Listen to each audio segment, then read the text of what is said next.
Yo, what's going on, everybody? It's your boy Potential. At least we are back with a One Piece chapter review.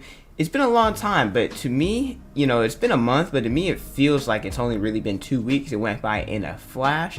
And we know with Oda's new message talking about he's getting ready for the final saga, getting ready to draw and the final war, I find it ironic, right? Well, not really ironic, but I find it funny how, like, I've seen a lot of content creators on TikTok talking about, oh, well, Oda, he's finally warming up, or like he's like a basketball player that was shooting around in jeans and he actually like finally put on his gym clothes and he's like ready. So like before, all 100 or 1053 chapters were filler and Oda's finally in his bag. Like, I've seen a lot of stuff like that, and after reading this chapter I kind of agree with him. Oda went crazy in this chapter. It may be because we haven't had a One Piece chapter in a minute, but this chapter had a lot of like interesting twists, different things like lore related, and what's even funny about this, it like none of the Straw Hats were included in this chapter. I guess except for Yamato, but the other original 10, this chapter was insane. The cover page, it starts out, it's colored,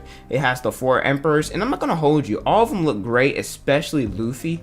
But I want to mention, if you were to tell me, like, if I didn't know anything about Buggy, and based off of how this looks, I would say Buggy deserves to be an emperor. He looks menacing, he looks scary, he looks like somebody that has tremendous influence in the One Piece world. And so the title of this chapter 1054 is titled Flame Emperor. Let's get into the review. We start out with Admiral Greenbull. He pulled up on the festival looking for Luffy, and the different scabbards, Dendro, Nekomamushi, Inuyasha, Kawamatsu, etc., they're all trying to intervene because they say that Luffy, he is a hero, he deserves his hero's rest. So they're trying to stop Greenbull from attacking him, and Greenbull's like, hey, all this influence, like, you guys are a country that's not affiliated with the government, so I can do whatever the fluff I want. The celestial dragons are considered gods, and so they believe that it's like the Marines in general think that it's time for Luffy to get taken out, and anybody that stands in their way is going to be defeated. And Admiral Greenbull, or Riko Gukyu, he has a Logia Devil fruit, the forest fruit. Now, I'm not gonna hold you, right? It doesn't surprise me that it's a Logia, but it's hard for me to describe. At the same time, it doesn't seem like a Logia. I don't know if this makes sense. Like, Logias, the reason why we learn Haki is because it allows you to be able to combat against them. It doesn't negate the Logia's effect, but allows you to be able to hit them like they were solid. And so, like, the fact that a forest or like a tree, plants and stuff are already solid to begin with, is not like magma, which is liquid or light, that we can't, realistically, if it wasn't an anime, you can't touch light. I know, like, technically you shouldn't be able to touch darkness, but Blackbeard's is special. Snow, you can like put your hand like through it. It's like different, right? So I don't know if it's just me, but I wasn't necessarily expecting it to be a Logia fruit. I don't have a problem with it. It's just like, it's just weird, if that makes sense. Greenbull, he preaches about how hierarchy in the world is how stuff should be run. There's always going to be people at top, always going to be people at the bottom. And like he said, if he killed these people, since they're not affiliated by the world government, he said he'll slaughter thousands in order to get the Straw Hat Luffy, and nobody would care if the samurai were to die, which is kind of messed up, right? And Yamato comes in and hits him, I'm guessing it was no black lightning, but with a strong attack, because he's like, ooh, that hurts, you got some strong Haki right there. And Yamato is like, and I respect her for this, she's saying, these people have endured this tyranny for 20 something years, right? With the whole Odin, the Auric legend, with Kaido, with Orochi. They finally have liberation. They're finally happy. We see them trying to enjoy the festival. And Yamato's like, you're trying to take this away. I'm not going to let that happen. I will defeat you right here and there. She joins up with the Kaiser 9, or those that are remaining. And she's like, I'm Yamato, the son of Kaido. And so Greenbull, he's like, Kaido's like son.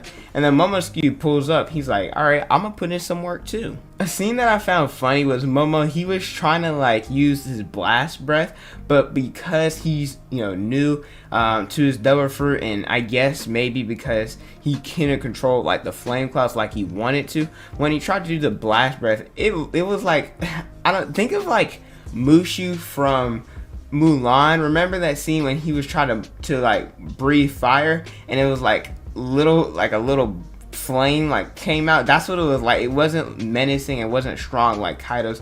And so Momo, he was like, F it, I'm gonna just bite you. And he went and he bit Greenbull, and he told Yamato to stand down or stay out of it. I don't know why. I'm assuming because she is a new Straw Hat that he doesn't want her to get involved, and he wants her to escape whenever the other Straw Hats escape. I'm not necessarily sure. This is I don't know which one is more, I don't want to say important, but like more, that got me more excited when Shanks pulled up, because Shanks is around the seas of Wano. I was like, I said that kind of explains to an extent why the Big Mom pirates might not be anywhere to be seen, and why this different Marines, they might not be anywhere to be seen, because Shanks pulls up, right? Lucky Roo, they have Yasopp, Ben Beckman, a lot of like all their crew. They're like, yo, let's go see Luffy. Yasopp's like, I'm not ready to see Usopp. They're like, kids here too, so there's a lot of people going here. And something that's really important is we see the flashback of them taking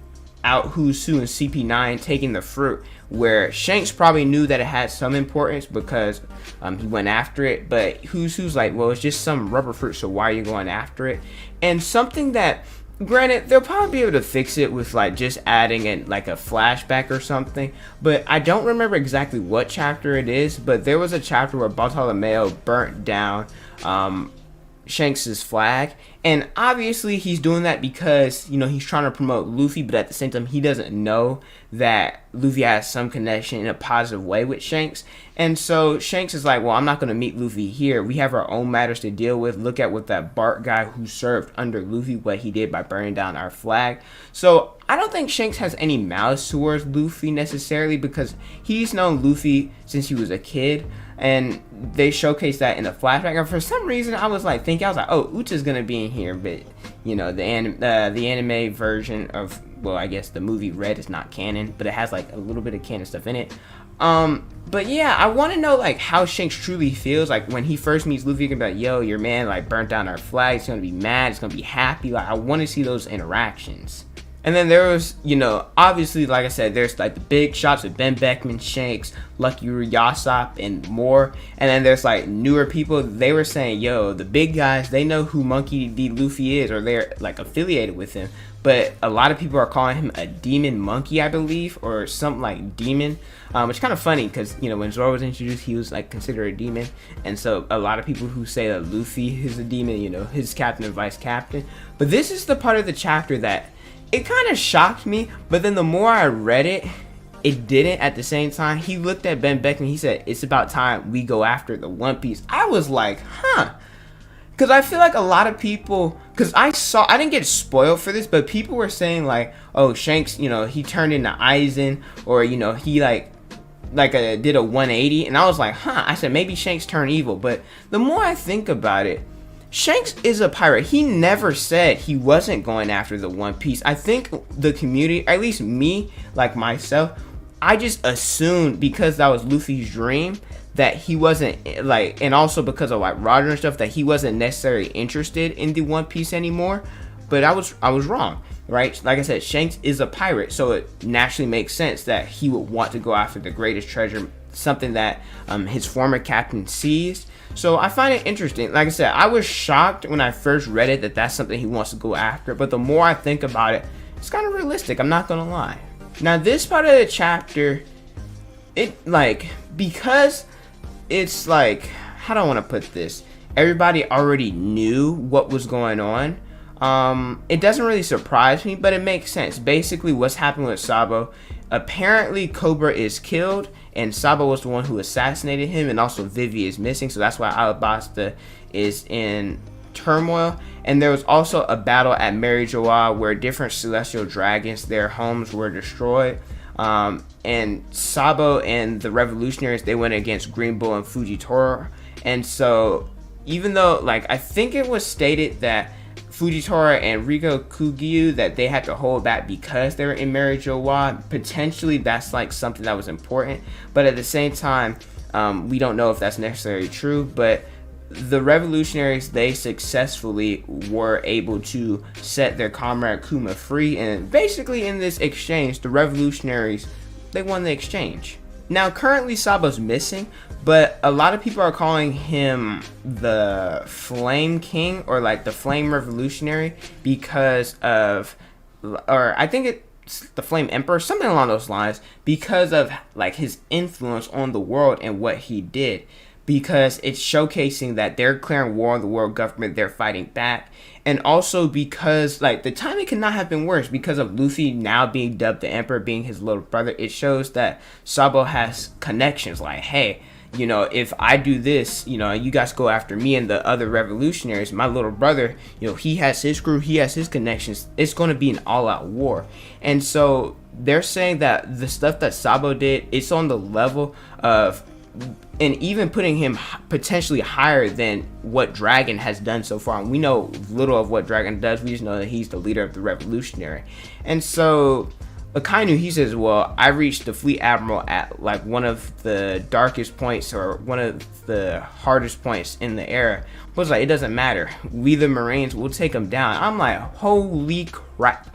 And what's even like worse is that this is only half of what's going on in the world. We still don't know what's going on with the warlords, right? Kobe taking down Boa Hancock. They're going after Weevil, going after Buggy. Well, we know that he's an emperor now, so Buggy probably escaped or did something.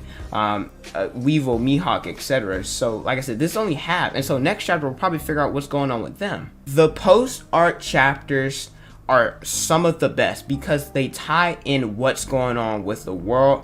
I'm not gonna hold you, I thought like Ennis Lobby was really good when it came to Shanks and Whitebeard talking about Blackbeard, Ace going against Blackbeard.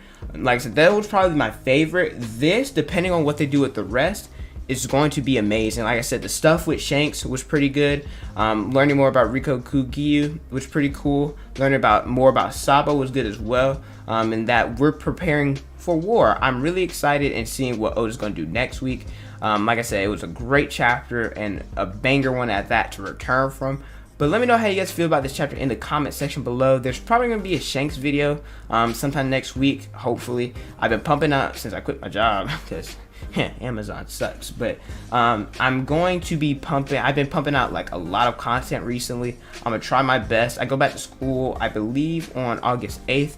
So for the time being, and I have a job there, so I'm going to be like trying my best to pump out as much content as I can.